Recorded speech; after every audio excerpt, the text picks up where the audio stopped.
There's nothing worse than that feeling when you realize I was only meant to spend 2 minutes on my phone.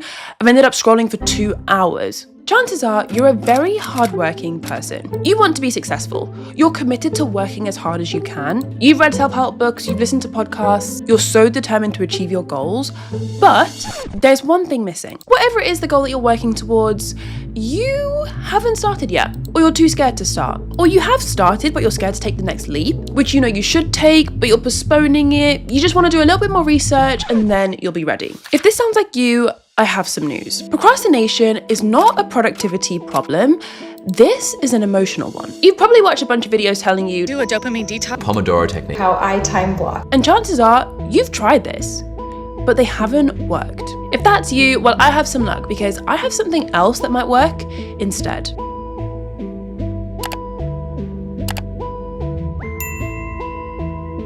Hey, if you're new, I'm Christina and I make videos for people who are feeling lonely. If you're a people pleaser, overachiever, overthinker, over anythinger, then you're in the right place. Let's define procrastination. The Cambridge Dictionary defines procrastination as to keep delaying something that must be done, often because it's unpleasant or boring. Recently, I started to look into this book called Indistractable by Nir Eyal. It's essentially a book, as it sounds, to stop you from being distracted really easily and to stop procrastinating. What I found so interesting, like right off the bat from the book, is he said that 90% of distractions don't come from external triggers like your phone, the dings, the pings, the rings. They don't come from things in technology that are distracting you. 90% of distractions come from internal triggers. Feelings of boredom, feelings of anxiety, feeling fatigued, feeling tired, feeling stressed, feeling overwhelmed. Those internal triggers are 90% of the problem as to why you procrastinate. I was listening to him talk about this in a podcast, and essentially the message that I gathered was that you don't scroll on TikTok for 2 hours because you were excited to see what the algorithm had to show you. You scroll for 2 hours because you needed something to distract you from the feeling of being overwhelmed. You were binging on YouTube for 3 hours because you wanted something to distract you from the feeling of being anxious. You were on Instagram for an hour longer than you should have because you wanted something to distract you from how bored you feel. That's why I think a better definition for procrastination is to keep delaying something that will give you an undesirable emotion. I have struggled with procrastination a lot, even though I'm quite like a hardworking, overachiever, someone that's really determined to be successful. I've read all the books, I've listened to all the inspirational podcasts, all the motivational TikToks, like I've seen it all. I've still struggled a lot to kind of like fight these internal triggers, which I didn't realize was causing my procrastination at the time. I still struggled in med school to like ignore TikTok and get work done, or to finally start the presentation I needed to do without researching for hours and hours and just finally start. And a lot of the time, I didn't realize postponing things, researching things before I start was procrastination. I thought the only procrastination was like using your phone and having like 12-hour screen time. But procrastination can also look like postponing a project because you're too busy researching it. You don't want to start until it's going to be absolutely perfect. Planning your morning routine down to the minute before you actually implement anything. A classic one for me recently is this community waitlist that I've mentioned in a lot of my videos. I am really excited to kind of make a community outside of YouTube for this YouTube channel because I know so many people, so many of you guys are like really similar, and it would be great for you guys all to talk to each other. But I'm like too scared to actually start the community. Like I keep saying, join the waitlist, like sign up, link in my bio, like come talk to me on Zoom. There's a link. If you sign up in the waitlist, there's a Zoom link where you can like talk to me on Zoom because I want to get to know you guys and talk to you properly. But part of me is like scared to do it because I'm like, I get a bit like nervous, like, oh, what if no one actually joins? Like, what if people sign up to the waitlist, but then they don't want to like join the community? So I don't know. So I'm just procrastinating at the moment. I'm just telling people to join the waitlist, but I don't actually know what it's going to be. And then I realized, Christina, procrastination and perfectionism are best friends. For a lot of us, our form of procrastination is perfectionism. Maybe you don't scroll and binge on TikTok a lot. Maybe you don't have 4-hour doom scroll moments on Instagram. Like maybe your procrastination is you want things to be perfect. For me, I had to take a cold hard look at myself and be like, Christina, don't let your desire for everything stop you from achieving anything. Because sometimes I would want so much, like I'd want to achieve insane levels of success. I'd want things to be like the best or the number one, the most. Like I'd want such volume of success. I'd actually be too scared to start because I would be like, I didn't even know where to begin. Like, how do I even start? I don't want to start because I probably am not going to achieve the level that I want. Or I would tell myself, oh, I am starting. I'm going to research. I'm going to plan. I'm going to get ready. This is all quotation marks because in your head, you tell yourself you're researching, you tell yourself, oh, I'm learning more, I'm getting more prepared, like I'm going to be in a better position when I do start, I'm going to hit the ground running. But actually, by the time you do start, you're going to find more things to panic about, be a perfectionist about, more things to research. So you end up just slowing yourself down. This can happen in really small moments. Like, have you ever been in a position where you're in a group chat and people are asking for like ideas of maybe where to meet up, where should we go for food, what should we do? And like you think of an idea, but you don't even want to put it in the group chat because you're going to be like, oh, what if people think this is weird? Like, let me just not even bother. That is what procrastination looks like for a lot of us. It's hard as a perfectionist because a lot of your effort and your hard work is going to be guided by how certain am I that I'm going to get results? If there's any doubt in my mind, I could work really hard on this presentation and it's not going to get me the outcome that I want, then I'm not going to do it. Like, why should I even bother? Why should I volunteer to do that presentation? I'm not going to do it. As a perfectionist, I feel like you're so guided by like certainty and like you need to be 100% sure.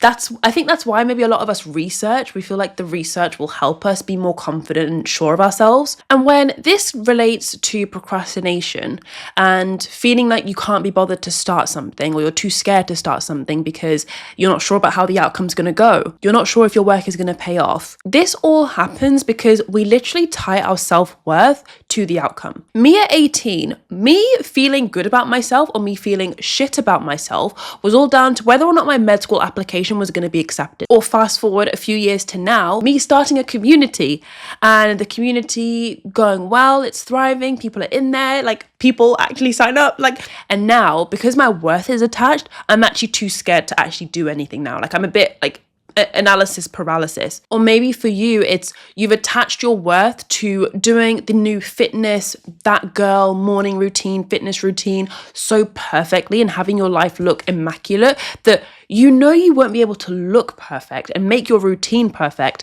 because you won't be able to do it perfectly. You don't even try.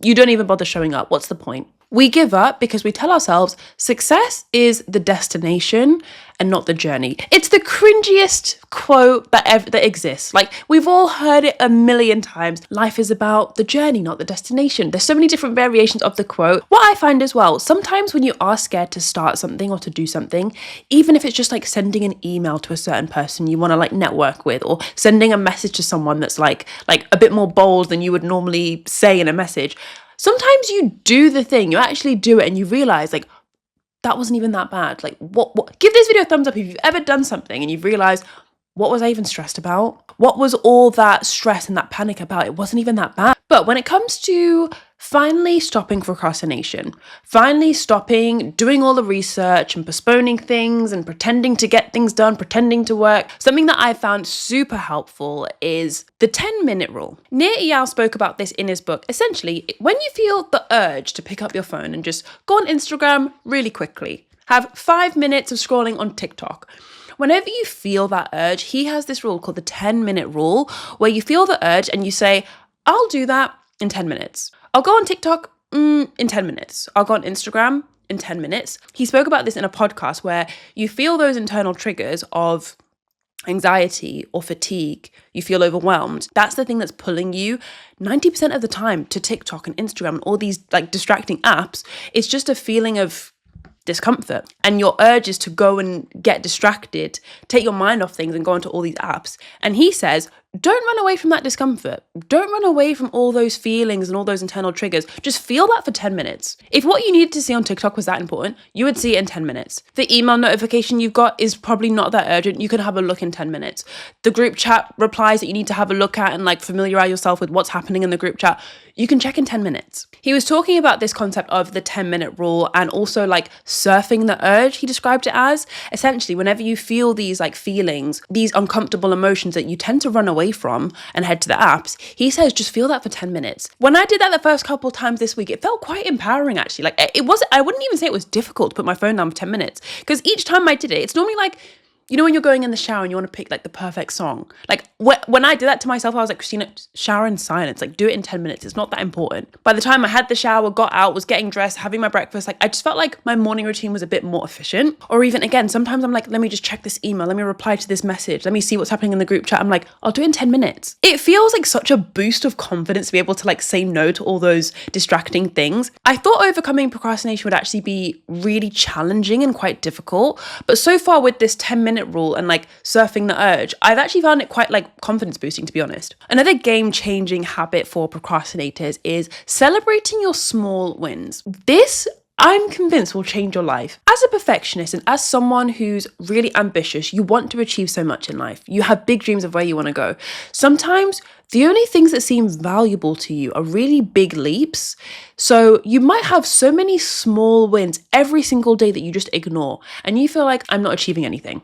I've achieved nothing this week. I've achieved nothing this month. I've made no progress this year. But really, you've had monumental shifts in a week. Like you've made such small leaps that go unnoticed because you're only focusing on the big things. I've started to do this like during my commute to work. I'll think about the day before and I'll think about, well, I got up the first time that my alarm rang. Shout out to me. Like I get excited in the car about small things. I left the house today. Really early start. I actually managed to have breakfast. Sometimes when you get up early, it's hard to have time to even eat something. When I had something to eat, I was like, well done, Christina. I'm so proud of you. Like when you celebrate the small things, you feel accomplished and you feel successful. It makes you want to do more small things. It makes you want to have breakfast again before you go to work. I'm like, oh my God, I want to do another little thing because I feel better about myself. I feel impressive. The reason this is important for procrastination, I know you might be like, well, celebrating my small wins, sure, that might make me feel better about myself, but how does that stop me from procrastinating? I'm sure a lot of the things that you procrastinate over are small tasks. I'm sure a lot of the things that you procrastinate over, if you boiled it down, it's probably just to like type a few things and press send. I'm sure you're procrastinating over maybe like an essay you need to write, an email you need to send, someone you need to speak to, a phone call you need to have. I'm sure it's an important phone call, an important email, an important essay, but it's just a few things that need to be done. It's not actually a monumental thing. It's only monumental in your head. If you build up the confidence, I can do small things and win at them. I can do little things every day and feel accomplished. You'll feel more willing and prepared, excited to do another little thing. Maybe the thing that you're procrastinating over.